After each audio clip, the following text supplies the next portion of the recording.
Warning. The following video contains strong language that some viewers may find offensive or disturbing. Teenagers of Reddit aged 13 to 18, what do you think defines your generation right now? Trying to be famous. Everybody thinks they can make it big on YouTube or some other platform, but most can't. Gallows humor. There's a general belief that the world sucks right now, and it's only going to get worse as we grow up. So what do? We make jokes about it. Constantly. Not to sound really old or anything, but I think it's our phones. Nobody in our generation likes to admit it, but we do use our phones a lot, and it must be unsettling for people 40 and older. I can tell you this. Our generation is obsessed with relatability. And finding comfort in others who find those same things relatable. I mean, the basis for most memes nowadays is relatability after all. A complete lack of social clicks. I find this is something filmmakers are struggling to nail down. We don't have nerds and jocks anymore. It's all kinda blended together. There isn't specific seating arrangements in the cafeteria. And no lunch money stealing physical bullying. Everything's more digital now, so there really isn't a high school society. I've never seen more people go through a school day without being sober in my life. The ability to easily get a dab pen or a Juul probably defines our generation. Weird thing is, I know kids who legit smoke weed and drink every day, but you mention a tab of acid and everyone acts like you're doing heroin. Self-deprecating memes along with romanticizing mental illness. I'm 18 and know too many 11 to 15-year-olds who claim to have a huge list of mental illnesses. They seem to brag about it. As if it's a competition for who has the most shittiest life. Not that I'm saying they can't have mental illnesses. It's very possible, but I hope they can learn it's normal to be sad or anxious sometimes. And that it doesn't automatically equal something more. Edit, I slept the day away and woke up to this, oh my god, thank you for the awards. Less than 33. Being both incredibly pessimistic and progressive at the same time. Most of us feel like life could end at any moment because of a mixture of depression and news outlets' scare tactics. But at the same time, many people in our generation are incredibly open to and advocating for change. The motivations are different from other generations. I see it everywhere, from tiny subcultures within fanwork communities, to kids trying to start a career with YouTube. This generation isn't making media, content, solely for the goal of making it and distributing it for the enjoyment of others.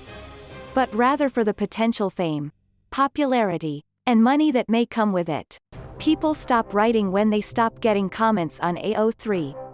People stop posting their art when it doesn't get likes. People give up on trying to make videos when they don't get views. People are making content only if they're able to sell it. It's the result of social media being pushed in a direction where you're not trying to share yourself, but you're instead being encouraged to sell yourself. The easiest way to notice this change is probably by watching YouTube videos from 7 years ago and comparing them with the ones that are published now. Videos that are posted now are usually over 10 minutes, more ad revenue.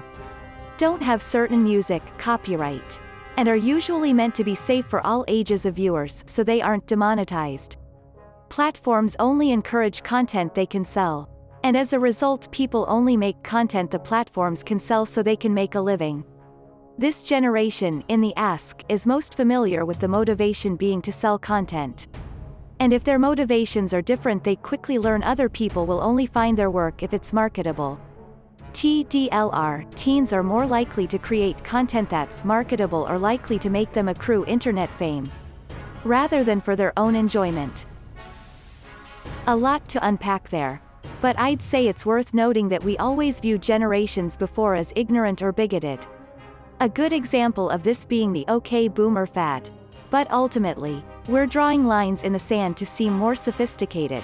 And when the waves wash them away, a lot of us will become the same intolerable assholes we profile our forebears as. A strange mix of humor and mindfulness, as well as memes and self-deprecation. Honestly, Gen Z create a lot on memes. Commonly self-deprecating memes. just because it seems to our type of humor. I think it has a good way of uniting us all.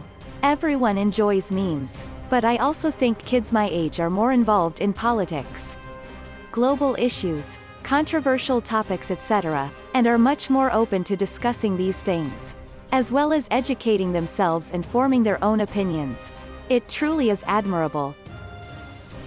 I'm 15 and everyone apart from me are road men. It's an English thing, and a side effect of this is being so sheltered that they lash out at everyone for the upbringing that they were never given.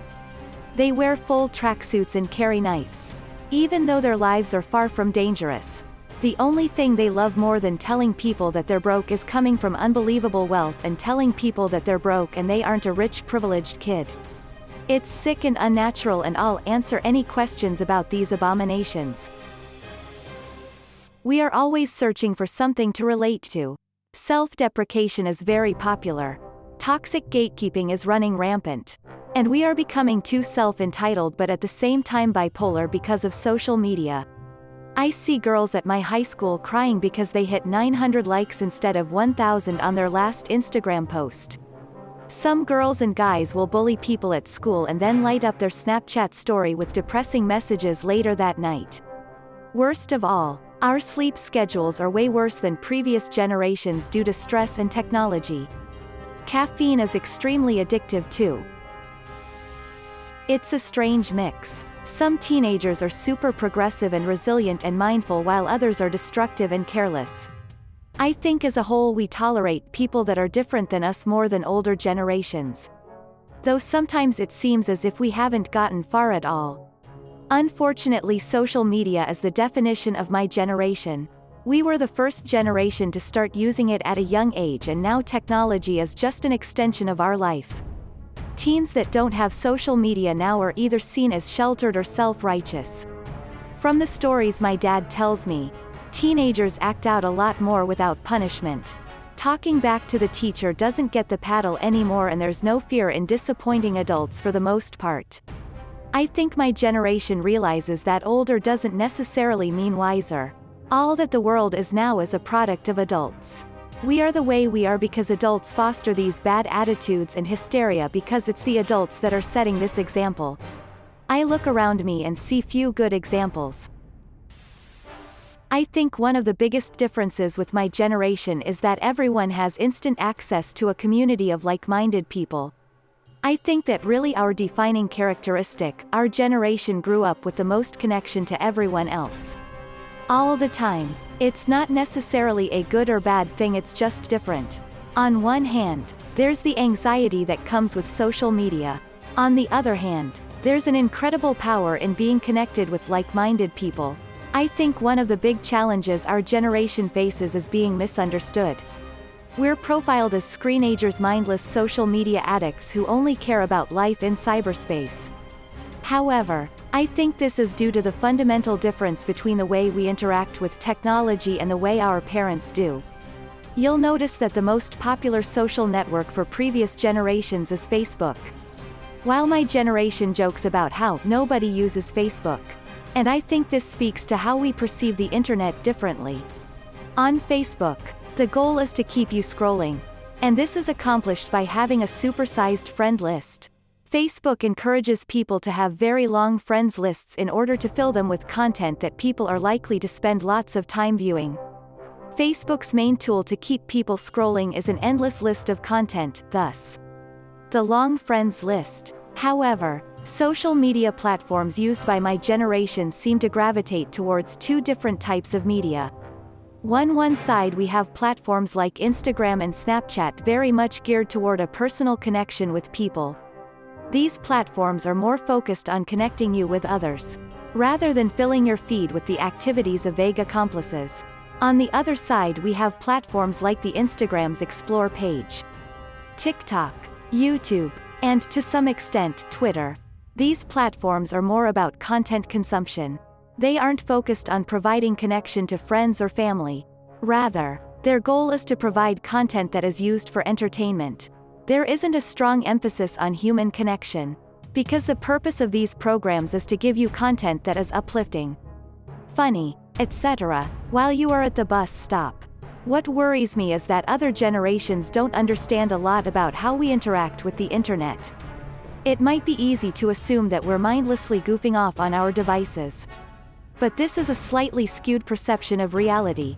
Sure, we often use platforms like TikTok for entertainment, and admittedly, sometimes at inappropriate times, but attributing these problems to the technology as a whole is a recipe for contention.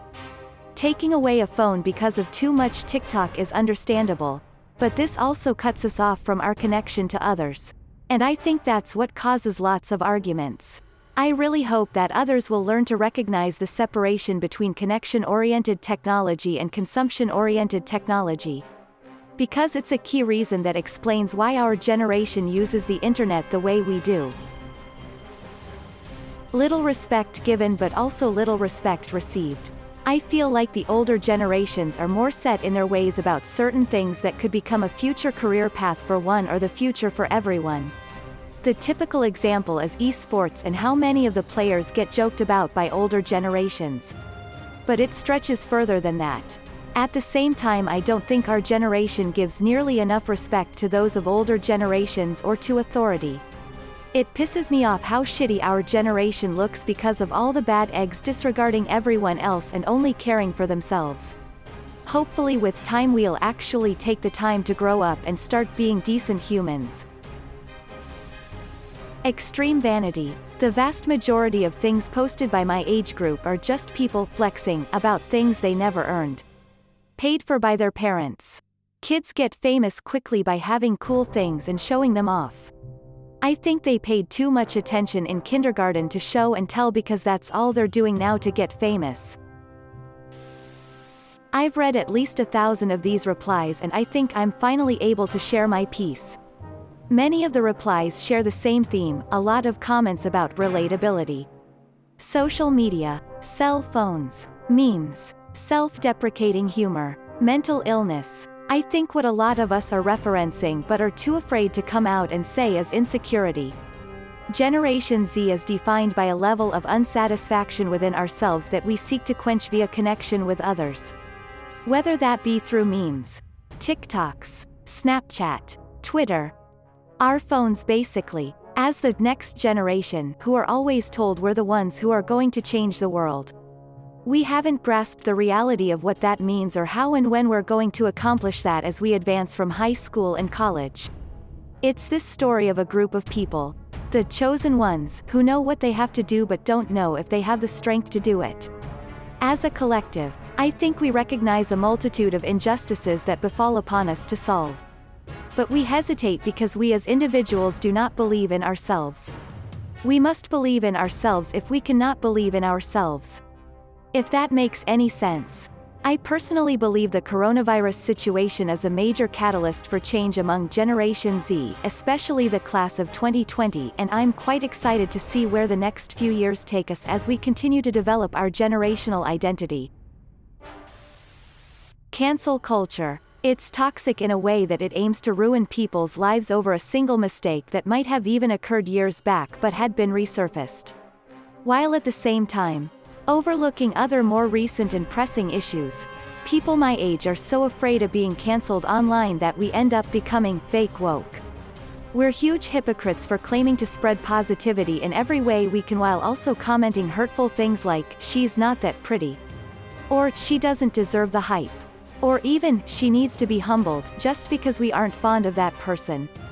We jump to the opportunity to see people have their whole careers ruined or a negative shadow cast over their name for the rest of their lives instead of using the platform to educate them.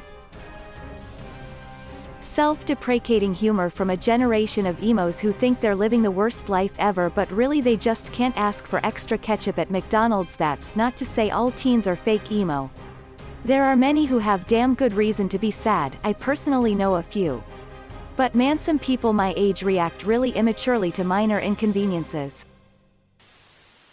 Thanks for watching. If you liked the video, give it a thumbs up. Don't forget to subscribe, and hit the notification button. See you next time.